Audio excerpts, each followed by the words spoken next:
Good morning বন্ধুরা, সকাল সকাল দেখো তোমাদের রান্না দেখাই। এখন বাজে সকাল 7টা আর আমার প্রায় রান্না কমপ্লিট হতে গেছে।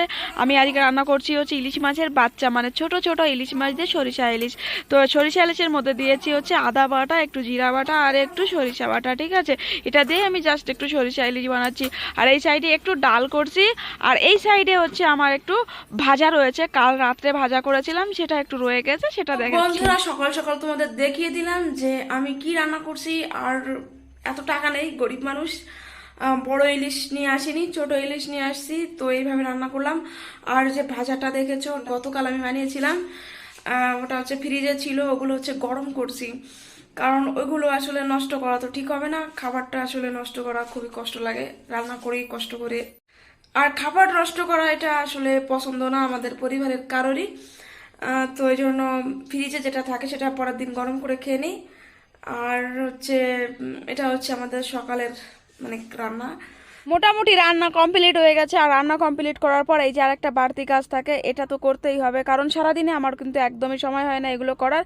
তো সকালেই রান্নাটা কমপ্লিট করে আমি গ্যাসটা আর গ্যাসের যে ওভেনটা একদম সুন্দর করে ক্লিন মিলিন করে রেখে যাই। তার কারণ হচ্ছে সারাদিনে আমি আর ঘরে ঠিকঠাক আসতে পারি না দোকান থেকে, তো এরপর আর ক্লিন করা হয় না, এটা নোংরা থেকে যায়। যার জন্য সকালে আমি কিছু সময়ের জন্য অন্তত এই জিনিসটা ক্লিন করে রেখে যাই, কারণ খুবই নোংরা হয়ে যায়, খুবই খুবই নোংরা হয়ে যায়, এই জন্য ক্লিনটা করে রেখে যাই।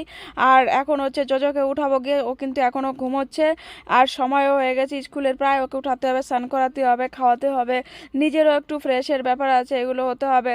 একদমই সময় পাওয়া যায় না এগুলো করার। তারপরেও যতটুকু আমি সময় পাই ততটুকু ঘরের কাজগুলো এগিয়ে রাখি, কারণ হচ্ছে রাত্রে এসে আমারও আরও অনেক কাজ থাকে। তারপরে এই যে আমি ভিডিওগুলো করি, ভিডিওর হচ্ছে এডিটিং করতে হয় বসে বসে, তাতে তো একটু ভালোই সময় লাগে, জানো তোমরা, এটা একটু ফিনিশিং করে রাখতে হয়, যার জন্য আমাকে এটা নিয়ে আবার রাত্রে এসে বসতে হয়, খাবার দাবার রান্না করে খেয়ে দিয়ে তারপর বসি।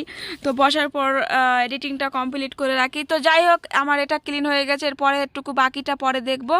আর এখন চলো জোজোকে দেখাই। এটা হচ্ছে আমাদের মেইন বেডরুম। তো বেডরুমে কাল কিন্তু জোজো ঘুমোয়নি, কারণ হচ্ছে আমি অন্য রুমে বসে বসে ভিডিও এডিটিং করছিলাম, তো ও আমার পাশে গিয়েই শুয়ে পড়েছে। তো শুয়ে পড়েছে, তারপর আমি আর উঠিয়ে নিয়ে আসিনি, ওখানেই শুয়ে দিছি। তো এখনও দেখো ঘুমোচ্ছে, আমিও তার পাশে ঘুমিয়েছিলাম, আমি উঠে গিয়েছি, আর ও হচ্ছে শুয়ে আছে ওইভাবেই। আর ও পুরো খাট ভরে ঘুমোয়, ঠিক আছে, ওর ঘুমোনোটা এইভাবেই, পুরো খাট ভরে ঘুমোয়। আর এখানে কিন্তু একদমই এই ঘরে কেউ ঘুমোয় না, এখানে দুটো লাগেজ থাকে, আমার ল্যাপটপটা থাকে, তারপর হচ্ছে এখানে কিছু কিছু জিনিস থাকে, জামা কাপড় থাকে। এটা হচ্ছে লোহার খাট, ঠিক আছে, বাড়তি একটা খাট থাকে। আর বেডশিটের উপর আমি একটা কাঁথা পাতিয়ে রাখি, দেখো কাঁথার উপর শুতে আমার খুব ভালো লাগে, ঠিক আছে। বন্ধুরা, ভিডিওটি আর বড় করতে পারছি না, কারণ জোজোকে এখন স্নান করাতে হবে, আর স্নান করিয়ে ওকে রেডি করিয়ে তারপর হচ্ছে স্কুলে নিয়ে যেতে হবে, ঠিক আছে। আর যদি ভিডিওটি ভালো লাগে অবশ্যই লাইক কমেন্ট করে আমাদের সঙ্গে থেকো, ঠিক আছে। Bye bye, tata.